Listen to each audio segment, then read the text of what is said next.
ուրեմն իրանցը տարբեր է, ես այդ մասին հարցրեցի։ Բարի գալուս նոր իրականություն է, ինչ աշխում մերը տարբեր է։ Քրեական նման հոդված կա, երկրորդը միջադեպը սկսվել է նրանից հետո, երբ որ ելույթի ժամանակ դաշնակցության խմբակցության, արդեն դաշնակցության խմբակցությունը, չէ, երևի, դաշնակցության խմբակցության ներկայացուցիչների մեջ իրար մեջ խոսակցություններ գնում, ինչին ես արձագանքեցի, ասացի, ձեր մեջ դուք իրար հետ ինչ որ չլուծված հարց ունեք, ի պատասխան դրան պարոն Մինասյանը ասեց, ես էլ միկրոֆոնս կարամ միացնեմ եւ խոսեմ, բայց դա չեմ անում, դրան ի պատասխան ես խնդրեցի պարոն Մինասյանը նստի, դրան ի պատասխան Գառնիկ Դանիելյանը ասեց մի նստի արծվիկ, հա, որը իմ մոտ մի քիչ ծիծաղ առաջացրեց, հա, ասացի դելա, որ ասում է մի նստի, կամ դու վեր կանգնի, որից հետո ձեր նշած անձնավորությունը սկսեց ընդեղից բղավել, ինչին ի պատասխան ստացավ իր պատասխանը եւ տեղի ունեցավ այդ ընդհարումը, որի ժամանակ այդ ձեր նշած անձնավորությունը հələ մի հատ էլ իր նստատեղից մի քիչ էնկոմ էր գնացել, կարևոր գործով նայում էր էսկոմ էնկոմ, որ հանկարծակի այդ ընդհարումը իրան որևիցե ձևով բան չանի, չհպվի, որևիցե ձևով։ Ես չգիտեմ, ես չեմ կարծում, որ սա կռվելու տեղ է կամ կռվի հետ կապված գլուխ գովալու տեղ է, բայց ասենք աչքիս առաջ այն տեսարանը եկավ, որ տենց արագ ոստում էր բանից անչա դեպի դաշնակցության գրասենյակ, որպեսզի ոստիկաններից փախնի։ Եկել ես, այդ ինչ պահված կա, ուզեմ հասկանամ, էլ չեմ ասում, գալիս կնոպկեն սխմում, փախնում են դահլիճից, հա, գալիս են մի հատ գոռում են, մտածում են, պատասխան չեն ստանալու, իսկ այս ամեն ինչը արվում է նրա համար, որպեսզի վաղվա միջոցառմանը ավելի շատ մարդ գնա, հետո դրսից շատ այլ դաշնակցական ընկերներ են եկել, պետքա աշխատանք ցուցադրվի, պետքա ցույց տվի, թե որ իրավիճակը ինչ լարված է։ Տեսակ, որ որևիցե կապ, որևիցե բովանդակություն, որևիցե բան գոյություն չունի այդ ասացիից, սա հերթական սուտն է, հերթական մանիպուլյացիան է, որը լավ է, որովհետև մարդիկ շատ վաղուց այս ամեն ինչը հասկացել են ու զզվում են իրանցից, զզվում են այդ ստերից, ինֆորմացիան բաց է, ճշմարտությունը շատ լավ բոլորը գիտեն, շատ լավ է շարունակեն, թող շարունակեն ստացնել։ Բայց անհարկի չէ երբեմն ազգային ժողովի նախագահ ընդհատում падգամավորներ, այդ մասին շատ որ դուք կամնակատը խախտում եք, երբեմն ոչ ձեր լիազորությունների շրջանակում падգամավորների, հա, միջամտում եք Ուրեմն տեսեք, ազգային ժողովի նախագահի պարտականությունների մեջ մտնում է բնականոն աշխատանքը ապահովել։ Շատ հաճախ այդ բնականոն աշխատանքը ապահովելու համար պետք է տարբեր ձևերով իրավիճակը իջացնես լարվածությունը կամ հարվածը քո վրա վերցնես կամ ինչ որ ձևով այդ լարվածությունը ուղղորդես մեկ այլ ուղղությամբ եւ ներողություն եմ խնդրում, բայց տենց կողքից տենց ալիքները թերթելուց կամ որևիցե այլ գործով ձեռից զբաղվելով ինչ որ տենց գնահատական տալը ես չեմ արդարացնում, դա սխալ է։ Ես համարում եմ, որ իմ աշխատանքի շնորհիվ ազգային ժողովը ի հեճուկս այն կանխատեսումների, որը կային 4 տարի առաջ արդեն իսկ, որ ազգային ժողովը չի հաջողելու, որ նիստեր չեն կայանալու, ազգային ժողովը շատ լավ աշխատում է, ազգային ժողովի նիստերը շատ լավ տեղի են ունենում եւ ընդդիմության ամբողջ նպատակը իրանց գոյությունը դահլիճում արդարացնելն է։ Ախր դուք մոռանում եք, հիմա իրանց թվում է, որ մարդիկ են մոռանում, որ իրանք չասեցին, որ իրանք վերադառնում են իրանց օրակարգով։ Սեփական ինչքան ժամանակ անց է, խնդրում եմ, դուք գրեթե բոլորդ ընդդիմադիր լրատվամիջոցներ ներկայացնող լրագրողներ կասեք 2 տարի անց, որն է այդ ընդդիմադիրների օրակարգը։ Չստացվեց, ֆիքս, չէ, օրակարգը որն է, իրանք ասացին մենք կբերենք ու իրանք կընդունեն, իրանք օրակարգը որն էր, եւ ինչա, բերեցին, բայց Լուսինե ջան, նույնիսկ այդ իշխանափոխության օրակարգով իրանք այն ամենաթեժ ժամանակահատվածին, երբ որ, այո, անվստահության նախագիծ չէին բերել են հայտարարության տեքստ, հիմա ով է ճիշտ ասում, ով է սուտ ասում, հիմա պարզա, որ պետքա արդարացվի իրանց դահլիճում լինելը եւ այդ արդարացումը առավելևս ապրիլի 24-ի մոտակայքում այս ձևով է պետք անել, բայց զգուշացնում եմ, չափերը չանցնեն, պատասխանը տեղում է լինելու եւ պատասխանը լինելու է ընտրության միջոցով, պատասխանը լինելու է վերաբերմունքի միջոցով եւ արձագանքների միջոցով։ Չէ, իրանք ոչ թե չեն ուզում մենք գնանք, իրանք չեն ուզում իշխանություն վերցնեն եւ իրանք որտեղ գիտակցում են, որ իրանք դա չեն կարող անել,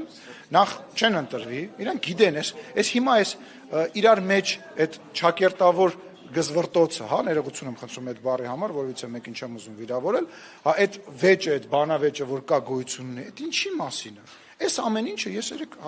ելույթի ժամանակ ասի, հաջորդ ցուցակում հայտնվելու, հաջորդ ցուցակներում հայտնվելու մրցույթը ընդդիմադիր սկսված է, բացված է։ Այսինքն հիմա պետք է ցույց տան, որ իրանք չես տեսնում, որ դուրս են գալի падգամավորներ կան, որ ըմբիկ են այս բանից են խոսում, չես հասկանում, ինչի համար ասում, ում համար ասում, ոչ, ես 10 հատ ելույթ եմ ունեցել, բա ես հարցեր եմ տվել, բա ես պետք է մասնակցեմ, կամ այդ գալ կնոպկա սխմելը սենյակից դուրս գալ, ինչի համար է արվում, որովհետև Ռոբերտ Քոչարյանը իմ ունեցած տեղեկություններով ջղայնացել է նրա ասել է եկեցում նիստերի, բա որ հարց բարձրանա բան մանդատից զրկելու կամ եթե դա էլ տեղի չի ունեցել առնվազն աշխատավարձ ստանալու համար եւ նիստի չգալու համար գալ կոճակը սխմել եւ տեսեք օրվա մեջ կարող լինի երկու անգամ գրանցում դահլիճում չլնեն հենց ասում եմ գրանցումա որպեսի բա sense կգան sense կսխմում է sense կա ամաց դուրս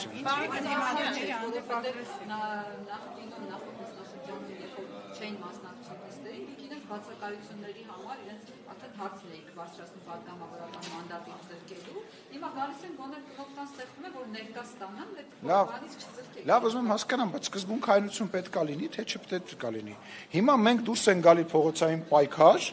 հիմա մենք վերադառնում ենք դահլիճ մեր սեփական օրակարգով, հիմա մենք մասնակցում ենք ընտրություն բաներին, նիստերին, բայց դահլիճում չենք կլնում, լավ գալիս ենք, բայց հարց ու պատասխանին չեն գալիս, բայց այս ինչ է, ուզում ասեմ, իրանք կներեք, էլի ինձ միշտ հետաքրքիր, հիմա որ գնան ընտրությունների, նոր ընտրությունների ժամանակ, գնալու են ասելու են մեզ ընտրեք, բայց մենք դահլիճ չենք գետալու, եթե ընդդիմություն լինենք, հա? Պարոն Սիմոնյան, քաղաքացիական պայմանագիրը, խմբակցությունը Նիկոլ Փաշինյանն հեռացնել ընդդիմության կողմից ձեր խնդիրը Նիկոլ Փաշինյանն հեռացնելն է, որը չի աջողում ընդդիմությանը։ Չէ, մեր խնդիրը այն է, որ մենք նորմալ ընդդիմություն չունենք, որտեղ իշխանությունը, որը որ նորմալ ընդդիմություն չունի, խնդրեմա, վատ է։ Այդ լճացումա եւ դա խնդիրները առաջացնում հենց իշխանության ներսում նորմալ ընդդիմությունը լինի քննադատող Միշտ ասում եք նորմալ ընդդիմությունը ո՞րն է, ինչ պիտի որ գա աշխատի հենց հարցադրումները չէ գիտեք լինում է այո լինում է ոչ եղել է նույնիսկ այս գումարման ժամանակ նախ անենք այն 2 տարին որ չեն եկել ու այն 1.5 տարին որ կիսատ հիմապարատ գալիս են ու այն կես տարին որ հանձնաժողովների ղեկավարների եւ ազգային ժողովի փոխնախագահի պաշտոնը չեն վեսել նույնիսկ այս պարագայում եղել է բան որ առաջարկել են եւ մենք ընդունել ենք եւ իրանք են արձանագրել Չէ, տենց չի, եթե նայեք ստատիստիկան, տենց չի։ ԽՊ խմբակցությունը մերժեց Անդրանիկ Քոչարյանի հարցով էթիկայի հանձնաժողով ստեղծելու, ով, ինչպես գիտենք, անվայելուչ խոսքեր էր լրագրող Ֆրիքսիմեին։ Սա ըստ էության անպատժելիությունից չի խոսում, որ պատգամավորները կարող են իրենց թույլ տան վարքագծի կանոնի խախտում լրագրողների նկատմամբ եւ մնան անպատիժ։ Մենք այլ կարծիք ունենք դրա հետ կապված, մենք կարծում ենք, որ նախ եւ առաջ այդ միջադեպին անդրադառնալով պետք է ասեմ, որ այդ միջադեպի այն ամենասկզբն աղբյուրն է, որ այն անձնավորությունը կանադայի քաղաքացին, որը որ փողոցում էր, վիրավորանք էր հնչեցնում, օրինակ իմ ընկերներից մեկի հասցեին, Ազոյան Հովանեսի հասցեին, որին որ որևիցե մեկը հանձնաժողով ստեղծելու եւ դարտապարտելու ձայն չհանեց։ Ինչի հայտնի դերասան է, այսինքն եթե պատգամավոր չի իրան կարելի է ինչ ասես ասել, կամ լրագրող չի,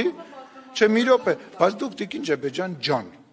դուք ձեզ ասում է բերանդ մաքրի այդ այդ սատանայանը միտուր։ Այդ տղան ես ներողություն եմ խնդրում, այդ դուք Հովանես Ազոյանը հայտնի դերասան է, շատերի կողմից սիրված, ինձ հետ էլ շատ մոտ հարաբերություն է իմ ընկերներից է, իմ ընկերն է Հովանեսը։ Բա այդ ընթացքում, այդ ամեն ինչը վիրավորական չէր եւ մենք դրան որևիցե ձևով եւ լսեք այդ ամեն ինչը վիրավորական չէր եւ մենք դրան չենք անդրադառնում, բայց սրան անդրադառնում ենք։ Հիմա որոշումը հետեւյալն է, որը տեսեք, դա իր խնդիրն է, չի օգնելու իրան Աստվածաշունչը, Աստված իրան ու իր ղեկավարներին շատ վատ պատժելու է, դա իմ կարծիքն է։ Չէ, իրան դժվար օգնի, սատանաներին եւ Աստծուն ուրացողներին չի օգնում։ Եվ ձեզ ասեմ, որոշում է կայացվել, որ ստեղծվելու է, արդեն այդ որոշումը կա, որ ստեղծվել է մշտական էթիկայի հանձնաժողով, որը որ նման հարցերի քննմամբ կզբաղվի ազգային ժողովում այսօր այդ լինելու է նման Բայց հանձնաժողով։ մեկը մյուսին ինչով էր խանգարում։ Որը տեսեք, խնդիրը կանում է նրանում, որ մենք էլ ենք հիմա այս պահին համարում, որ ժամկետը վաղուց բաց թողնված է, եւ մենք դա խնդիր ենք համարում եւ առավելագույն ամենաարագ ժամկետներում այդ հանձնաժողովը ստեղծվելու, մշտական հանձնաժողովը ստեղծվելու շատ լավ առիթ է իմիջիալոց, դրա ստեղծման համար մեզ պետք է նաեւ ընդդիմության համաձայնությունը։ Հիմա եթե ընդդիմության համաձայնությունը կա, ես ենթադրում եմ, որ այնուամենայնիվ այդ համաձայնությունը կլինի, մշտական էթիկայի հանձնաժողով կստեղծվի, որտեղ կքննվեն բոլոր նման հարցերը։ Ես Տիկին Ջեբեջան, տեսեք։ Տեսեք։ Ես ձեր հետ համաձայն եմ։ Ես ձեզ հայտնում եմ այն, ինչ որ որոշվել է խմբակցության նիստի ժամանակ։ Ես չեմ ասում սա ճիշտ է, սա սենց պետք է։ Ասում եմ հետեւյալ որոշումն է կայացվել, որ հաշվի առնելով, որ օբյեկտիվորեն շատ բաներ միանշանակ չեն, հա, եւ սկզբնաղբյուրին էլ անդրադարձայցի, որոշում է կայացվել չստեղծել, բայց միևնույն ժամանակ հաշվի առնելով հաճախակի կրկնվող բանը ստեղծել մշտական հանրություն։ Ես ձեզ հայտնում եմ ինչ որ Չէ, ես չեմ կարծում, որ հետադարձ ուժով մենք պետք է դնենք ինչ-որ բան։ Սիմոնյան, մի հարցը ոչ այդ օրակարգի հետ կապված։ Պարոն Սիմոնյան, Կվերադառնանք։ որոշ լրատվականներում տեղեկություն տարածվեց, որ ընդդիմադիր որոշ ուժեր մարզերում, այնուհետև տեղափոխելու Երևան, որոշում են կայացրել բախումներ հրահրել, այնուհետև քաոս ստեղծել երկրում։ Կարող եք ասել մեկնարկը այսօր ազգային ժողովում տարվում է։ Դե ես ձեզ ասացի, որտեվ հիմա շատ մարդ է եկել, շատ մեծ սփյուռքահայ եղբայրներ, քույրեր են եկել Հայաստան։ Եվ իրավիճակը գարուն է բացվել, հայաստական թեժ ամառ ձմեռ հավաքածուն է հիմա ցուցադրվելու ամենայն հավանականությամբ, չեմ բացառում, բայց կրկնում եմ, թող փորձեն եւ պատասխանը բնական է օրենքի շրջանակներում ստանալու են, ինչպես նաեւ քաղաքական մակարդակով շատ լավ պատասխան կստանեն, իրանք դա գիտեն։ Մադինեն ասում է, որ Մի րոպե։ Ուղղակի հարցին է վերաբերում, ասում է, որ նիստը դուք վարելիս արդեն սադրում եք իրենց, այսինքն դուք եք այդ բախումների գլխավոր դերակատարները։ Անգամ Փալումյանը, որը առաջինը ձեռնամարտին գտնվեց, ասում է, չէ, Արմեն Սիմոնյանը ձեր վրա եք վերցնում այդ բախումների։ Չէ, որ ուզենամ սադրեմ, կսադրեմ։ Բայց չէ։ Դրա կարիքը չկա։ Դե գիտես ինչ, ես ասացի, սնանկ է, ասելիք չկա։ Ինչ պետք է խոսա անդիմությունը, ժողովուրդ, եկեք ծուռը նստենք, դուզը խոսենք, հա, ժողովրդական խոսքով ասած, հա։ Տեսեք, եկեք պատկերացնենք մի իրավիճակ, որ ճակերտավոր Արմեն Սիմոնյանը չի սադրում, հա։ Ինչ է լինելու դահլիճում։ Ոչ մի բան։ Բովանդակություն չկա։ Չէ, բովանդակություն չկա։ Տեսեք, Քրիստինե նախ ով ասաց, որ լավ ելույթ է, այդ որ դուք ձեր պուճուր շրջանակով եւ Քրիստինե Վարդանյանը իր պուճուր շրջանակով sense պուճուրիկ դրոշներով ասում են, այո, դուք շատ լավն եք, մենք էլ ունենք այնպես մարդիկ, ովքեր մեզ են սատարում։ Խնդիր չի։ Բոլոր իրանք բայց բացի այդ պուճուր փուչիկներից, հա, մոլորակներից, հա, գոյություն ունի օբյեկտիվ իրականություն։ Ինչն էր իրա, ասենք, ես օրինակ այդ ելույթից շատ վրդովված եմ, որ ես չեմ սիրում, բոլոր նորմալ կարծում եմ հայերը նման բան չեն սիրում, երբ որ օրինակներ են բերում մարդկանց երեխաների զոհվելու, ընտանիքների անդամների, հայրերի, կամ որպես ես չեմ ընդունում, քաղաքական գործիչ եթե ասելիք ունի, տեսել եք ես երբևիցե ինձ թույլ տամ ամենավատ վերաբերմունք ունեցող քաղաքական գործչի երեխայի մեռնելու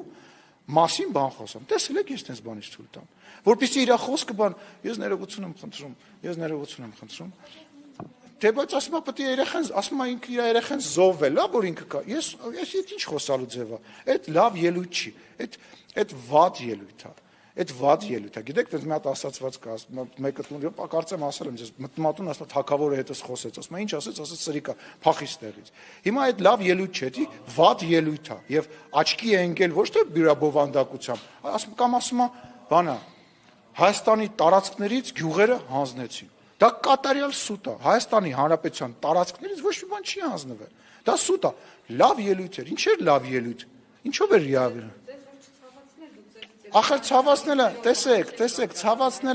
ցավացնելը ասեցի, իմ ընտանիքին են բա կպնում, իմ երեխային են կպնում, ես երեխա ունեմ, այսինքն որ երեխայիս կպելա ցավացելա, ես ջղայնացել եմ դրա վրա եւ իրան արձագանքել եմ, դա լավ ելույթ, հա։ Ուզում եք տենց, ես ինչ թույլ չեմ կարող տալ որևիցե մեկի երեխայի կամ ընտանիքի մասին տենց ելույթ ունենամ, ուրեմն ես վատ եմ ելույթ ունենում, սաղից էլ լավ եմ ելույթ ունենում, առանց որևիցե մեկի ընտանիք մտնելու, կամ Գեղամը Մանուկյան իր շեֆի պես տրուսիկով նկարվել է, այդ իրա շեֆն էր նստած ձեր հարցազրույց տալուց տրուսիկներից խոսում, տրուսիկներից սենց։ Թող գնա այդ իրանց չեք հիշում, որ Քոչարյանը ասում էր տրուսիկների մեջ մանեկեք։ Կգնաք կնայեք կհիշեք։ Չէ, ասուլիսի ժամանակ։ Այդ իրանց մակարդակն է։ Հուշկու հակահարված ընդդիմության կողմից ռեժիմը խոճապի մեջ է։ Լավ էլի 20 տարի ընդդիմություն ենք եղել, գիտենք թե ընդդիմության սխալների ցիկլը, որով հիմա իրանք անցնում են, թե որ ինչ պետք է անեն։ Պարոն Սիմոնյան, մի հարց փոքրեսորակարգ հետ կապված։ Մի ամիս գրեթե 1 ամիս է Ադրբեջանը կրակում է։ Թիրախային, ինտենսիվ վերջին օրերի շատ ինչ է Ադրբեջանի ուզածը։ Եթե խաղաղության պայմանագիրը ավարտված է, երկու կողմը հաստատում են, ինչ է հիմա ուզում Ադրբեջանը, ինչու է կրակում։ Հարցրեք Ադրբեջանի հետ աշխատող ընդդիմադիր գործիչներին, իրանք շատ լավ ասում են, թե Ադրբեջանը ինչ է ուզում, հետո մեղադրում են մեզ դրա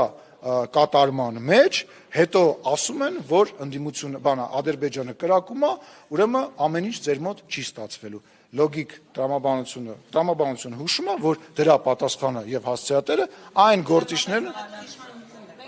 Ադրբեջանի կրակոցների պատասխանը ներողություն, չէ, հարգելիս, դուք հարցրեցիք, ասիկ ինչու, չէ, հարցի ինչու, կրկնում եմ, ինչու հարցի պատասխանը թող տան այն մարդիկ, ովքեր իրանց հետ աշխատում են։ Բանակցություն, ոչ, այդ հարցը ոչ, բանակցությունները փակուղում չեն, ոչ, քննարկումները շարունակվում են, բանակցությունները փակուղում չի հայտնվելու եւ պատերազմի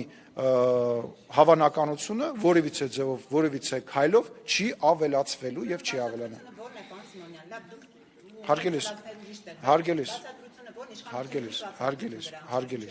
Հարգելիս, բացատրությունը հետևյալն է, որ մենք պետք է ամեն ինչ անենք, որ մեր օրակարգը, որը խաղաղությունն է, իրականություն դառնա։ Թե այնտեղ կրակեցին, չկրակեցին, այո, դրանք բաներ են, որոնց մենք ուշադրություն ենք դարձնում, որոնց հետ կապված հետևություններ ենք անում, բայց մեր նպատակը ես ձեզ արդեն ասեցի։ Այսինքն անհանգստություն չունի իշխանությունը, որ կարող է էսկալացիա լինի, որ կարող է այս կրակոցները ռազմական գործողություն Լսեք, կարա ոչ մի կրակոց չլինի եւ էսկալացիա լինի եւ դրանով չի պայմանավորված, կա հիմնական process։ Այդ հիմնական process-ին հետևելով եւ այդ հիմնական process-ը տանելով է, որ դու կանխում ես կամ կանխատեսում ես նման բաներ։ Մինչեւ 2018 թվականը բավականին շատ կրակոցներ են եղել, բայց պատերազմ չի եղել։ Մինչեւ 2018 թվականը չեմ կարող հիմա թիվը կոնկրետ ասեմ, բայց բազմաթիվ մահեր են եղել սահմանին, բազմաթիվ կրակոցների հետևանքով, բայց այլ իրավիճակ է եղել։ Հիմա ունենք իրավիճակ, երբ որ կա համաձայնեցված փաստաթուղթ։ Ես նաև Պիտերբուրգում փոքր առանձնազրույց եմ ունեցել Ադրբեջանի ազգային ժողովի նախագահի հետ եւ պետք է ասեմ, որ ես իմ տպավորություններով ես կարծում եմ, որ որևիցե փակուղու մասին պետք չի խոսալ, չի կարելի խոսալ եւ գործընթացը նաեւ ադրբեջանական կողմին է ձեռ տալիս, որ գործընթացը հնարավորինս արագ ավարտին հասցվի, որով մենք զբաղվում ենք, անկախ նրանից, եթե նույնիսկ մի կրակոց էլ չլներ, այդ դրույն տրամաբանությունն է եղել։ Բայց ձեր հանդիպումը չէր տապալվել, պարոն Սիմոնյան, ինչպես ձեր հանդիպումը։ Չէ, տենց հանդիպման մասին չի խոսքը, մենք ժամերով նիստի ենք մասնակցել եւ իրար կողմ նստած ենք եղել, եւ տարբեր հարցեր ենք քննարկել, տարբեր հարցերի շուրջ խոսել ենք։ Մենք պայմանավորվել ենք, որ հրապարակային սրա մասին չենք խոսելու եւ ես չեմ ուզում սրա մասին հրապարակային խոսեմ, առավել եւս որևիցե նոր եւ դարակազմիկ բան չկա, այլ չեմ ասում, որ այդ ֆորմատում մենք որևիցե բան ոչ որոշում ենք, ոչ որոշելու մոտ խոսակցություն է տեղի ունեցել, բայց շփումը, ես շփման տպավորությունով եմ ձեր հետ կիսվում, ինչպես նաեւ մեր երկու, այսպես ասած, կոլեկտիվների շփման մասին եւ ես նման հանդիպման մասին որևիցե բան տեղեկություն չկա այս պահին։ Այդ վերջի հարցը։ Խաչատուր Սուքիասյանի եւ Նարեկ Կիրակոսյանի միջև լրագրող Խաչատուր Սուքիասյանը հաջող է այսպես շատ բուրն էմոցիոնալ վիճակում գտնվում, գոռում, ձայնի տոնը բարձրացնում, բայց այդ կոնկրետ այդ հարցազրույցի ժամանակ Նարեկ Կիրակոսյանը դեռ որևէ հարց անգամ չէր հասցրել հնչեցնել։ Դուք դատապարտում եք Սուքիասյանի նման պահվածքը եւ առհասարակ ինչ գնահատական կտակ այդ միջադեպին։ Չեմ դատապարտում։ Ես դատապարտում եմ կպչուն վերաբերմունքը, ես դատապարտում եմ մարդկանց այն բանից հետո, երբ որ ինքը հայտարարում է, որ ինքը այնուամենայնիվ չի ուզում հարցազրույց տա, այլ նյարդայնացնելը, հունից հանելը եւ դրա շուրջ լուր ստեղծելը։ Այսինքն այդ լրա լուրը որն էր, որ կարելի է մարդուն գնալ կներ, անընդհատ sense բզբզել, միջև ինքը ասի մի արա, ասեք, ըհը, լրագրողը հարձակվեց Ալեն Սիմոնյանի վրա, դուք ոնց կարելի էր տես բան անել, կամ հակառակը, յուրաքանչյուր պարագայում ճիշտ է Ալեն Սիմոնյանը, որտեղ տենց ավելի շատ կկարդացվի։ Դա նորմալ եք դուք համարում։ Ես հարգելիս, ախր պատասխան ստան, լսեք, պատասխան ստանալը ու մարդուն, ասենք, նյարդայնացնելը դրանք տարբեր բաներ են։ Հարգելի ինչ նշանակում թող չնյարդայնան, բայց ձեզ ներողություն եմ խնդրում, չվիրավորվեիք, երբ որ Անդրանիկ Քոչարյանը ձեզ բան ասեց, ինչի վիրավորվեցիք։ Չէ, ներողություն, այսինքն եթե Քոչարյանը Անդրանիկը դա չասեր ուրիշ մարդ ասեր չէիք վիրավորվելու։ Չէ, ախր դա շատ սուբյեկտիվ բան եք ասում, ասում թե չնյարդայնանա։ Ասենք մոտիկ անում եք, անընդհատ տենց լսեք, այսինքն ներողություն, այսինքն ինչ այս բղավեց ասեց ինձ հանգիստ թող։ Գիտեք, մենք մի հատ հարևան ունենք, ես էլ ասեմ ու վերջացնենք։ Լավ, եկեք, ես վստահ եմ, որ մեր հեռուստադիտողներին այս հարցը այնքան էլ հետաքրքիր չի, եկեք հումորով ավարտենք։ Մենք մեր առաջի հարկում մի հարևանուհի ունենք, որը իր ամուսնու հետ բաժանվելուց հետո իր ամուսնուն անձրևանոցով ծեծում էր եւ գոռում էր օգնեցեք, բայց ինքն էր հարվածում։ Շնորհակալություն։